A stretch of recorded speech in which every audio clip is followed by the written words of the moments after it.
जयंती मंगला काली भद्रकाली कपालिनी दुर्गा क्षमा शिवा दात्री स्वदा स्वाहा नमोस्तुते। जय तुम देवी चामुंडे जय भूतातिहारिणी जय सर्वगते देवी काल रात्रि नमोस्तुते।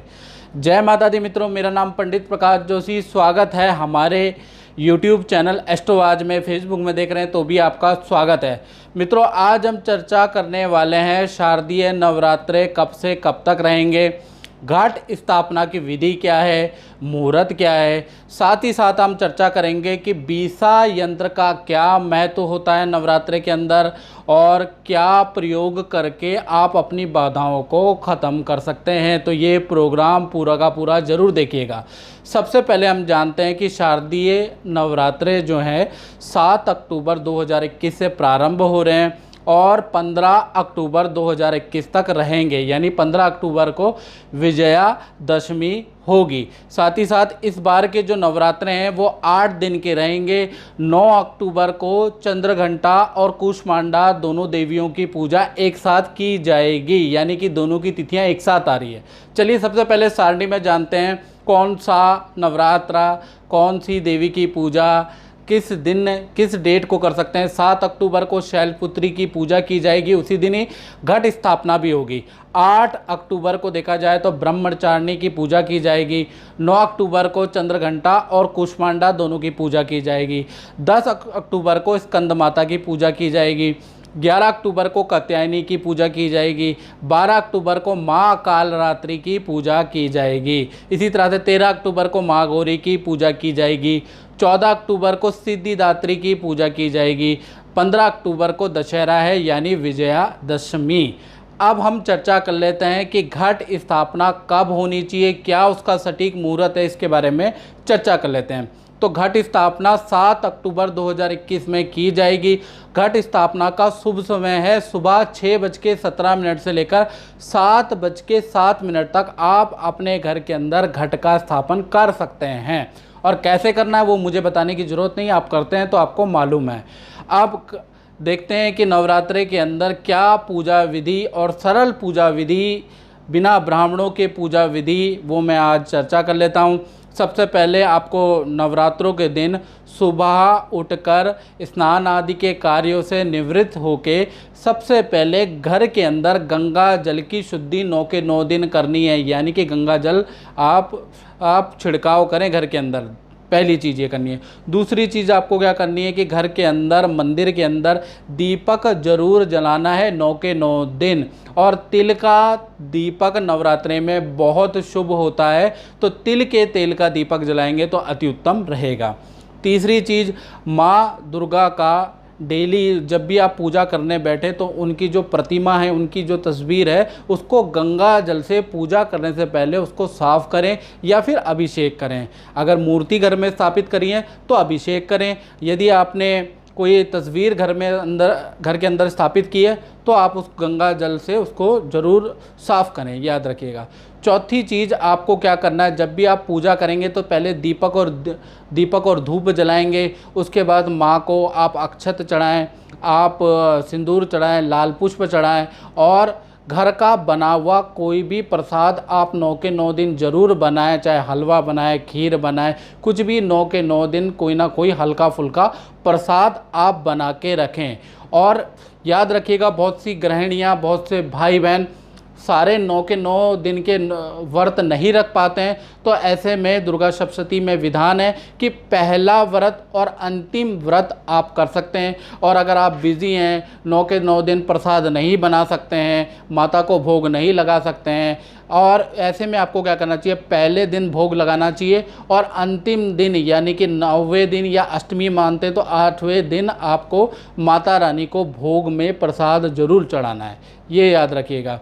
साथ ही साथ जो 5वीं चीज़ है वो ये कि आपको क्या करना चाहिए, आपको क्या पूजा करनी चाहिए। सबसे सरल चीज़ है कि आप एक मंत्र होता है, ओम देहि में सौभाग्यम देहि में परमम सुखम रूपम देहि जयम देहि यशो देहि द्विषो जहि। ये मंत्र का जाप होता है। या तो ये मंत्र का जाप कर लें, या फिर ओम दुम दुम दुम 3 बार दुम दुर्गाय नमः, ये मंत्र का जाप कर लें। दोबारा बोल देता हूँ, ओम दुम दुम दुम दुर्गाय नमः, ये मंत्र का जाप कर लें। ये भी ना हो पाए तो घर के अंदर दुर्गा चालीसा लेके आए और दुर्गा चालीसा का पाठ करें, दुर्गा सप्तशती का पाठ करें। संस्कृत में नहीं कर सकते हैं तो हिंदी में ही कर ले, डेली एक अध्याय जरूर पढ़ें, याद रखिएगा। तो हिंदी में पढ़ सकते हैं तो अति उत्तम रहेगा, लेकिन एक अध्याय जरूर पढ़ना है। साथ ही साथ ये 5 चीज़ें तो गृहिणियाँ, मेरे भाई और बंधु जो ये वीडियो देख रहे हैं वो करते ही हैं, लेकिन एक चीज़ भूल जाते हैं, और वो चीज़ भूलने से उनका जो नवरात्रे हैं, क्योंकि नवरात्रे साल में 2 आते हैं आप जानते हैं, लेकिन वो नवरात्रों का फल उनको मिल नहीं पाता है। कहते हैं ना, पोथी पढ़ पढ़ जुग भया पंडित भयो न कोई, 2.5 आखड़ प्रेम के पढ़े सो पंडित होए। यानी कि व्यक्ति पूजा पाठ आप लोग बहुत करते हैं, ठीक है, और लोग ज़्यादातर करते ही हैं, व्रत आप करते हैं, फास्टिंग आप करते हैं, लेकिन कहते हैं ना, पोथी पढ़ पढ़ जुग भयो पंडित भयो ना कोई, आप विद्वान नहीं कहलाते। यदि आपने प्रेम का शास्त्र, दूसरे को आदर देने का शास्त्र नहीं पढ़ा, तो यानी कि आपने जितनी भी आप धार्मिक क्रियाकलाप कर रहे हैं आप शून्य हैं, यानी कि आपको फल नहीं मिलेगा। और बहुत से लोग ऐसा करते हैं, उनके अंदर क्या होता है, वो पूजा पाठ तो जरूर करते हैं, लेकिन क्या होता है, द्वेष जाती नहीं, दुर्भावना जाती नहीं, लोभ जाता नहीं, मोह जाता नहीं, ईर्ष्या जाती नहीं, और घर के अंदर स्त्रियों का अनादर कर पाते हैं, माता का अनादर कर देते हैं, बहनों का अनादर कर देते हैं, या गुरुओं का अनादर कर देते हैं, उल्टा सीधा बोल देते हैं। तो ऐसे में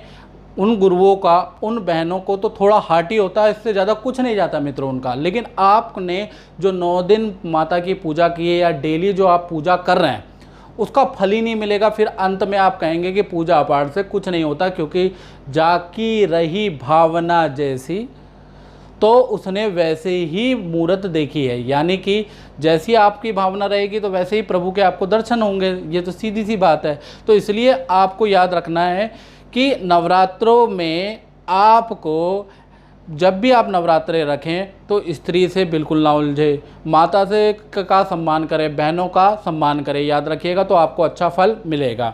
अब मित्रों, हम इस कार्यक्रम में चर्चा करते हैं दुर्गा बीसा यंत्र के बारे में।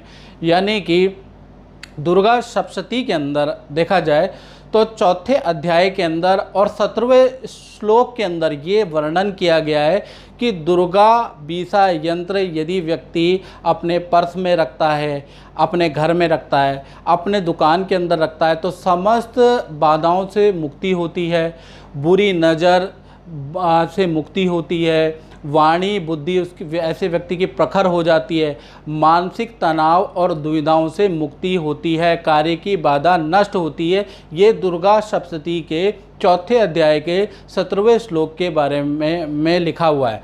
तो अब हमें दुर्गा सप्तशती का यंत्र कब स्थापित करना है, नवरात्रे में हम कैसे उसकी पूजा कर सकते हैं, और कैसे उसको यंत्र कैसा होता है, उसके बारे में भी इस कार्यक्रम में चर्चा करें। चलिए अब चर्चा करते हैं दुर्गा बीसा यंत्र के बारे में। जैसा कि ये यंत्र आपके सामने आ रहा है, ठीक है जी, इस यंत्र को, ये यंत्र मार्केट में भी मिलता है, आप इसको ले सकते हैं। आप कोरे कागज़ पे भी लाल पेन से इसको बना सकते हैं, और इस यंत्र को बना के आप नवरात्रि के पहले दिन जो है लकड़ी की चौकी ले लीजिए और लाल वस्त्र बिछा के उसमें स्थापित कीजिएगा। पहले दिन आपको स्थापित करना है। रोज़ इस यंत्र के सामने दीपक और धूप आपको जलाना है, याद रखिएगा। साथ ही साथ इस यंत्र को अक्षत और सिंदूर, लाल पुष्प और घर का बना हुआ प्रसाद आप जो है इनको अर्पित कीजिएगा।